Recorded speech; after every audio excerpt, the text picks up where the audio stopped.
৩ দিন আগে ছিল বিবাহবার্ষিকী, আর সামনে ছিল একমাত্র সন্তানের জন্মদিন। এমন সময়ে নেমে এলো অপ্রত্যাশিত শোক। কাস্টমস কর্মকর্তা বুলেট বৈরাগীর অকাল মৃত্যুতে ভেঙে পড়েছে তার পরিবার।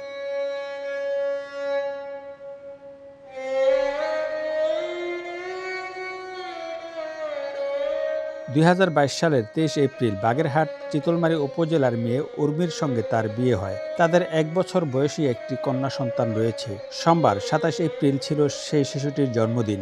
কিন্তু জন্মদিনের আগেই পরিবারের জীবনে নেমে আসে গভীর অন্ধকার।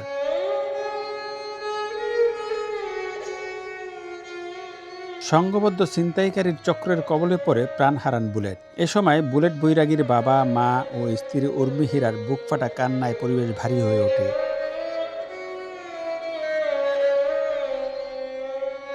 স্বামীর লাশবাহী গাড়ি জড়িয়ে ধরে কাঁদতে কাঁদতে তিনি বলেন, ও বুলেট, আমি তো আর দেখতে পারবো না। আমার বুলেট, তুমি বাসায় চলো। ওরে বুলেট, ওরে কলিজা, আমি তো আর তোমাকে দেখতে পারবো না। বুলেটকে তো পোড়ায় দিবে। আমাকে কোথায় রাখি গেছো? আমি তোমাকে ছাড়া কিভাবে থাকবো? আমি তো আর দেখতে পাবো না। বুলেট আমাকে না বলে যেতে পারে না।